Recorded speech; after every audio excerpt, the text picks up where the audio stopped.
There are defense contracts worth tens of billions of dollars that don't collapse because of faulty weapons, nor because of a lack of funding. They fall apart because of a threat spoken too soon. When an ambassador publicly hinted that Canadian airspace sovereignty might be reconsidered if Ottawa didn't buy American jets, that was no longer diplomacy. It was the moment a historic deal began to unravel. Why is the largest F-35 deal in U.S. export history now at risk of falling through? Who actually stands to benefit? And why has Sweden suddenly emerged as the big winner?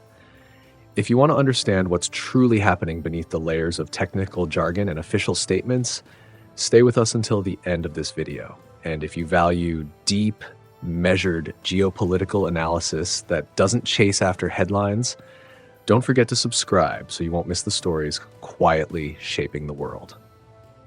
Some defense contracts go down in history not for their size, nor for the technology they represent, but for the way they fall apart. They don't end with a classified report, don't stop because of a drained budget or an obsolete weapon system. They unravel in silence, from seemingly offhand remarks, from political signals sent at the wrong time in the wrong context and in the wrong tone. Canada's F-35 deal is one of those. On the surface, this used to be one of the safest deals in the Western defense industry. Canada wasn't some latecomer or outsider. They were an early partner, involved from the development phase, sharing risk, contributing industrially, embedding their supply chain into the program for over 2 decades. Canadian factories built components for F-35s flying all around the world. Canadian engineers knew this jet inside out. There was no technical reason strong enough to bring the deal down, nor was there a financial shock. The budget had been approved, the delivery schedule was signed, the Royal Canadian Air Force had been preparing for a years-long transition. From a purely military standpoint, this was a closed case, a tough but necessary decision that had finally reached its conclusion. But politics rarely respects conclusions that seem settled. All it takes is a message delivered in the tone of a threat rather than cooperation, and the entire meaning of a contract starts to shift. When the purchase of a weapons system is tied to the implication that failing to choose the right product could lead to a reassessment of airspace protection, the aircraft instantly stops being a defensive tool.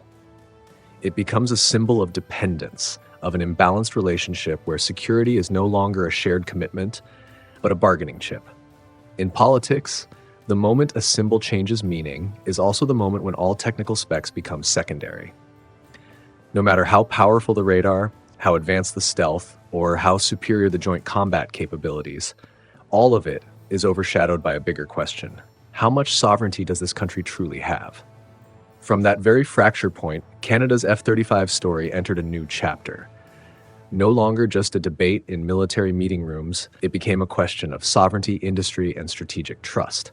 And to understand why a deal that once seemed sealed is now back on the operating table, we need to return to the moment it was signed, when, at least on paper, everything still looked completely secure. In mid-2023, when the Canadian government officially signed the contract to purchase 88 F-35A fighter jets, many in military circles breathed a sigh of relief, as though closing a long and exhausting chapter. 20 years of debate, delay, cancellation, and restarts had finally ended with a signature. On paper, it was a purely technocratic decision, choosing the option that best met operational requirements to defend Canada's vast, harsh airspace for decades to come. No emotion, no symbolism, just capability and necessity. The Royal Canadian Air Force needed a platform that could survive in modern air defense environments, share real-time data, and integrate seamlessly into the North American defense architecture. In particular, interception scenarios from the Arctic, where weather, distance, and response time are all unforgiving, demanded a system Canada could not develop on its own. At that moment, the F-35 met all those criteria. It wasn't perfect, but it was the best fit in an open bidding process designed to deliver an undisputable outcome. The roadmap was crystal clear. The first 16 aircraft would be delivered between 2026 and 2030, enough to train pilots, build infrastructure, and transition doctrine. The remaining 72 would be completed before 2032, ensuring full operational capability as older squadrons were phased out. The down payment had been made. The production line was scheduled. Canadian businesses in the supply chain viewed it as a long-term guarantee of jobs and investment. At that point, few believed this contract could be reversed. It wasn't the kind of decision easily shaken by a change in government or a swing in public opinion. This was a 30-year commitment, tied to infrastructure, training, software, upgrades, and tactical data. Once entered, backing out would not only be costly, but would also disrupt the entire structure of national defense. But it was right here that a quiet truth began to surface. Canada wasn't just buying aircraft.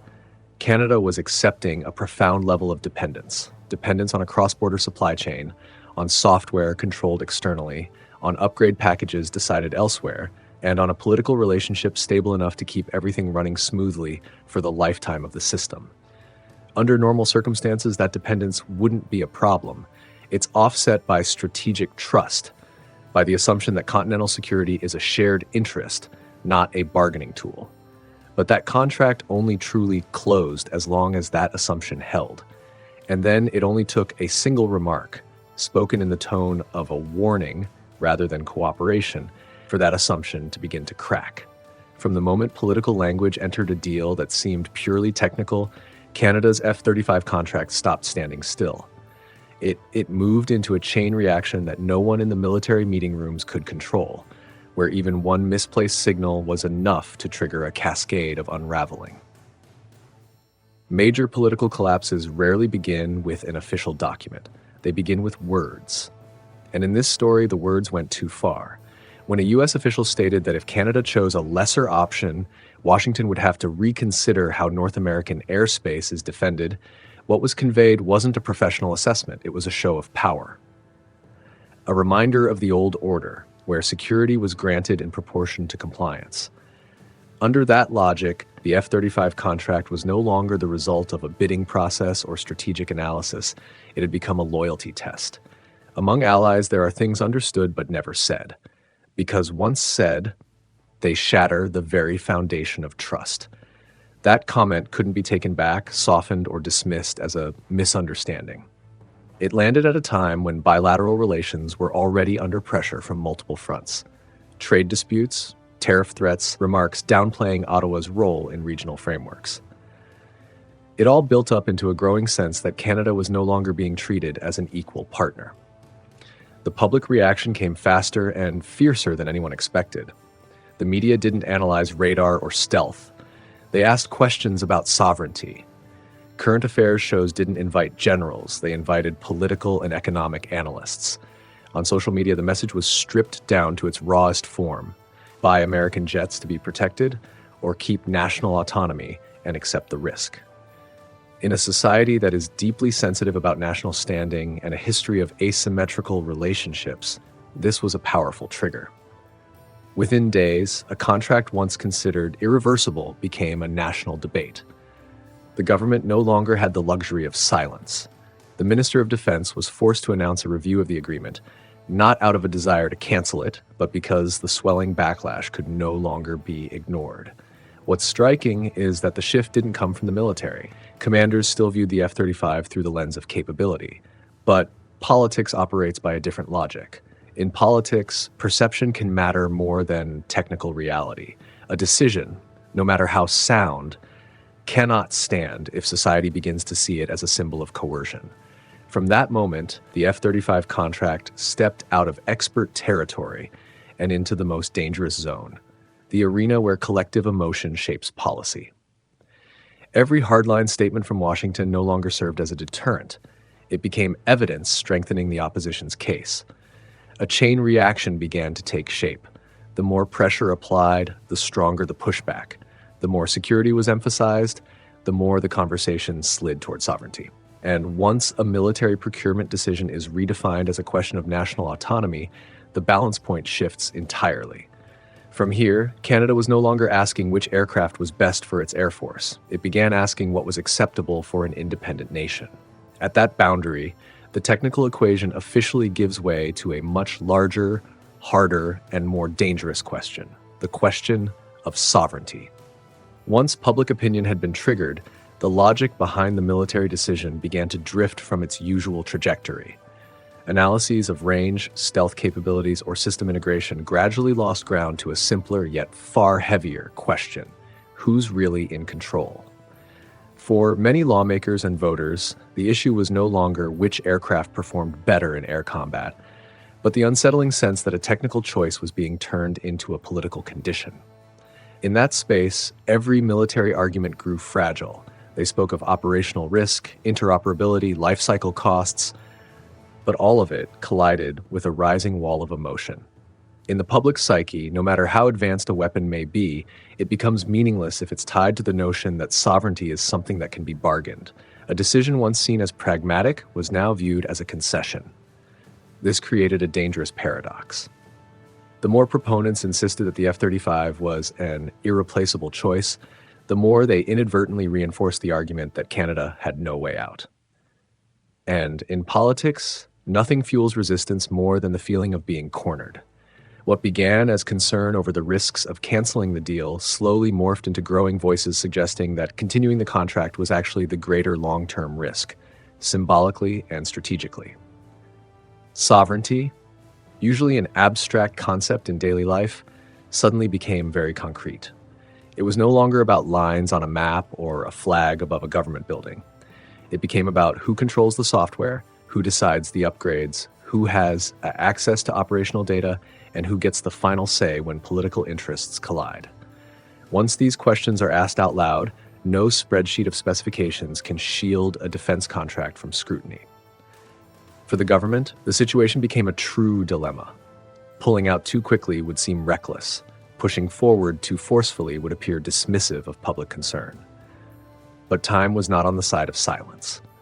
With each passing day, the F-35 became more deeply associated with the image of an unbalanced relationship.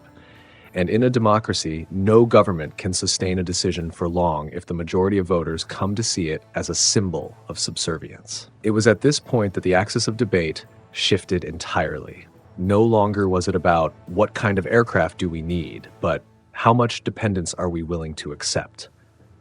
Once the question was framed that way, the balance tipped. Because dependence is not just about security, it's about the future of industry, about the ability to act independently in future crises whose names we do not yet know. And once the equation was redefined in those terms, a political vacuum opened up, and it didn't stay empty for long. While the contract with the US grew increasingly toxic in the public eye, another option quietly entered the picture. It didn't come with threats or pressure, but with a completely different tone: cooperation, shared development, and mutual respect. At the very moment Canada began looking not just for a replacement aircraft, but for a different model of partnership, a door from Europe opened, like a carefully calculated invitation toward a perfect political exit. The proposal from Europe didn't arrive as a direct strike, nor was it rolled out in loud press conferences. It came quietly at the right moment, and most importantly, with a completely different tone. While the F-35 story was increasingly overshadowed by language of pressure and conditions, the invitation from across the Atlantic took the shape of an escape. Not an escape from security obligations, but from the feeling of being coerced. What made this offer appealing wasn't a debate over which jet flies better. The focus was elsewhere: industry, jobs, and control. Instead of pushing a fully developed weapons platform, the European side spoke of assembly lines that could be built on Canadian soil, of maintenance and upgrades handled by Canadian engineers, of knowledge and capability retained within the country. The message was clear. This isn't just a purchase, it's a partnership. In the midst of rising political tension, that difference meant everything. It gave the Canadian government a soft way to shift the narrative. No need to confront the US. No need to deny the value of the previous contract. All they had to say was that the country was exploring a different model of cooperation, one where security came hand in hand with building domestic capacity. To voters, this wasn't a betrayal of an alliance. It was a rational move to protect long-term interests. The offer also struck a deeper chord.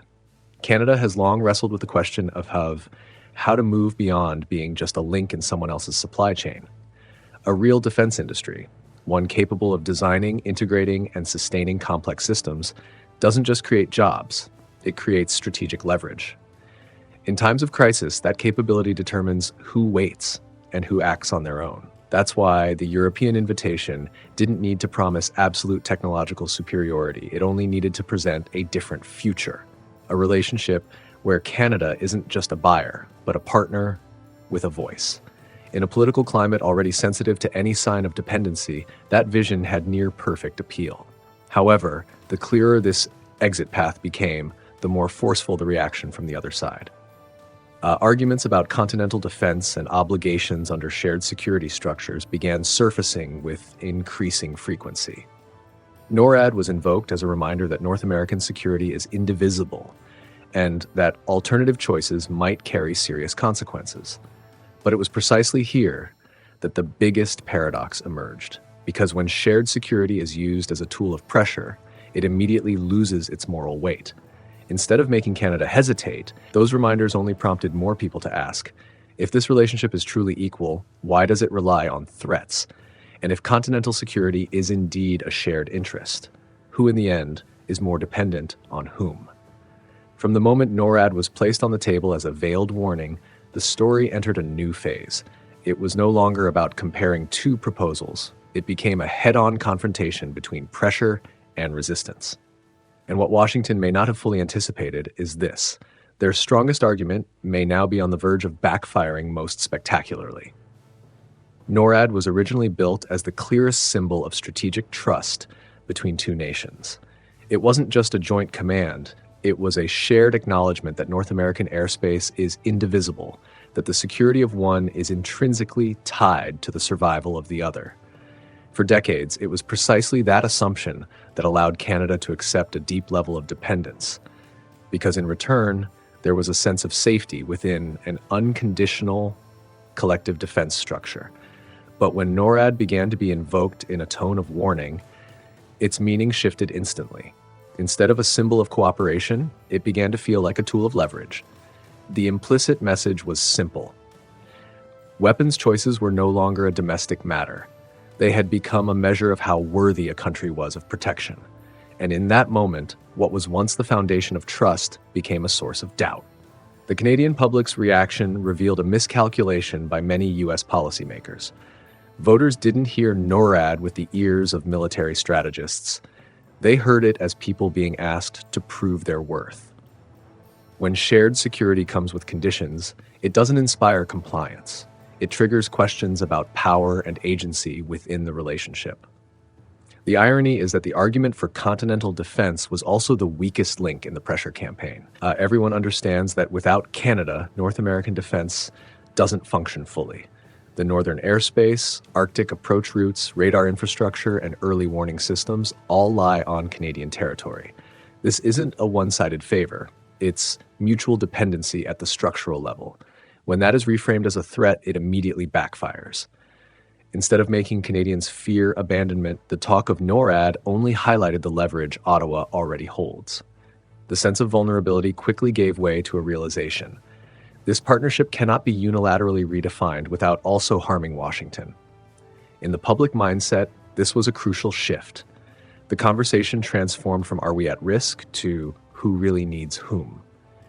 At the political level, this shift is dangerous for the one applying pressure. Because once voters begin to recognize their own leverage, every subsequent threat only reinforces the resolve to seek alternatives. NORAD, instead of anchoring Canada to the old orbit, unintentionally fueled the desire to redefine the country's role in the regional security architecture. More importantly, the story doesn't stop in Ottawa.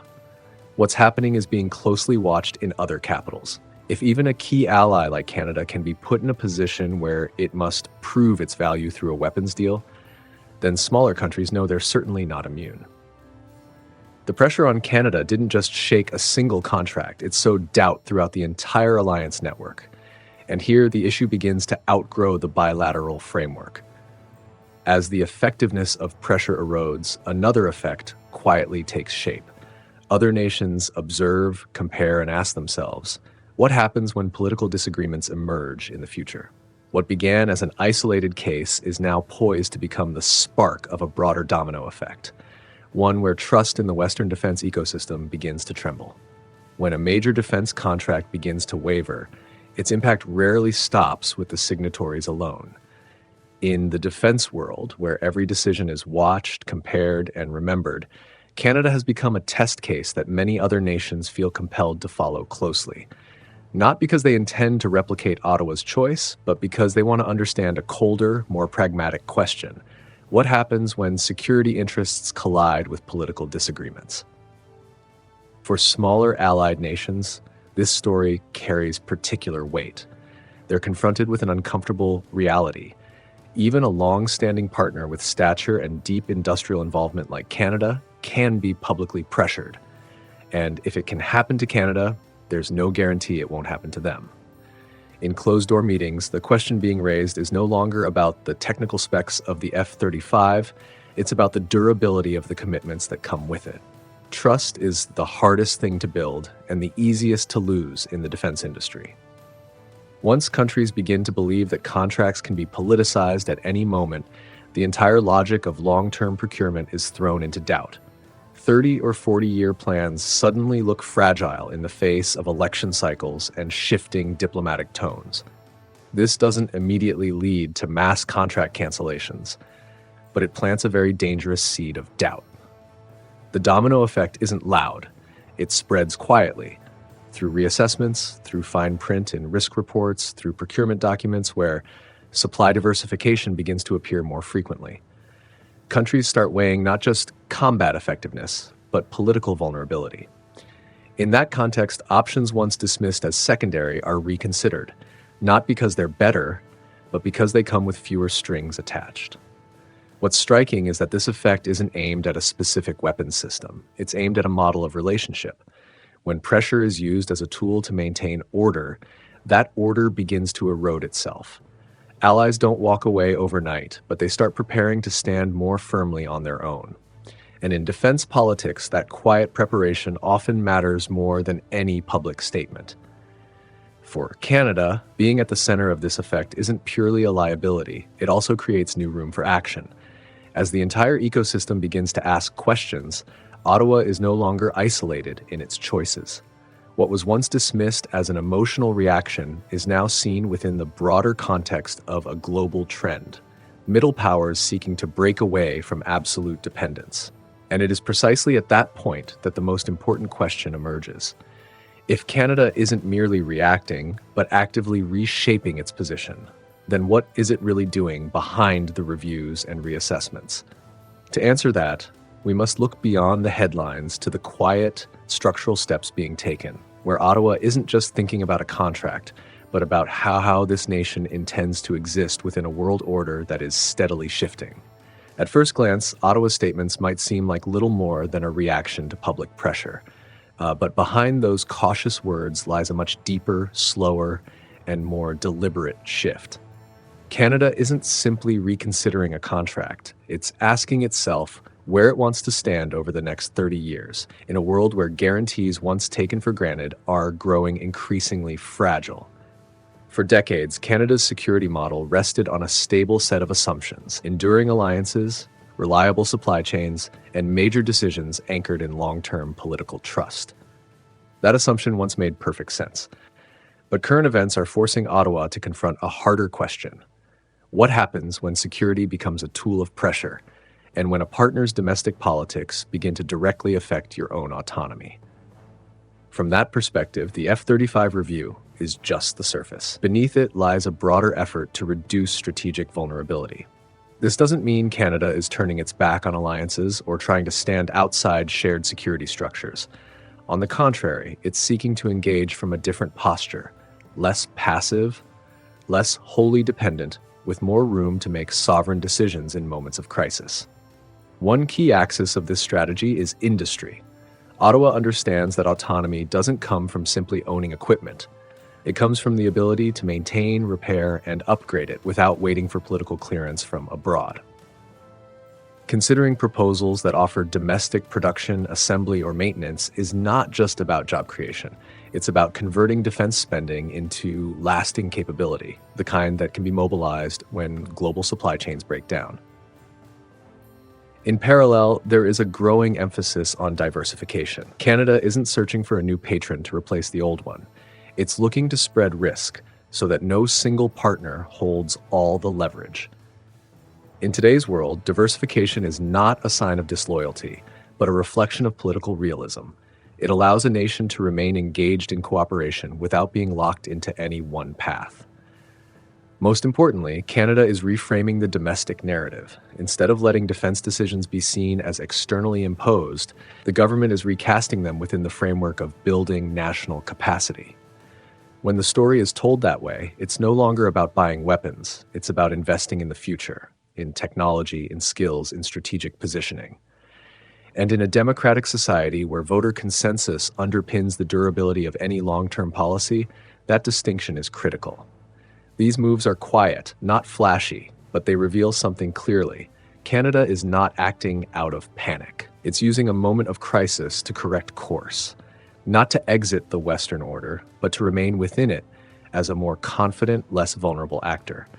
And in that quiet adjustment, the F-35 story becomes a symbol of something far larger. Not a debate over a jet, but a reflection of how a middle power learns to stay upright when old assurances no longer feel as solid as they once did. Canada's F-35 story doesn't end with a decisive announcement.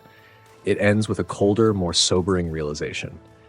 It reveals the biggest, most complex defense contracts in the modern world are no longer determined purely by technology or military doctrine. They're shaped by trust, by how nations treat each other in their most sensitive moments. And when trust is replaced with pressure, even the most seemingly untouchable structures begin to crack. The lesson here isn't just for the United States, and it isn't just for Canada. It reflects a broader shift in the international order. In a world where middle powers have more choices than ever before, power no longer belongs solely to those with the most advanced technology, but to those who can maintain partnerships without turning them into instruments of coercion. Pressure might yield short-term results, but in the long run, it only pushes partners to look for the exit. Canada isn't leaving the West. It isn't rejecting the value of alliances or transatlantic security cooperation. What it's doing is rethinking how it participates, no longer through unconditional alignment, but through a more calculated engagement, where industrial sovereignty and strategic autonomy are treated as assets to be safeguarded. This isn't rebellion. It's a natural response to a world growing more uncertain by the day. If there's anything that makes this story important, it's the signal it sends to the rest of the system. When a contract once seen as a symbol of alliance turns into a symbol of dependency, the old order begins to erode from within, not through open conflict, but through a quiet loss of trust. And those are often the most dangerous losses of all. In that context, the F-35 is just the name on the surface. Beneath it lies a much larger question that many countries are now asking themselves. How do we cooperate without surrendering autonomy in a world that's shifting faster than anyone predicted? The answers will differ from nation to nation. But the lesson from Canada makes one thing clear. Pressure is no longer a sustainable foundation for alliance. If you feel this story reflects something bigger about the world we're living in, leave a comment below. And if you want to keep following deeper analyses of the quiet but decisive shifts reshaping the global order, don't forget to subscribe so you won't miss the next video.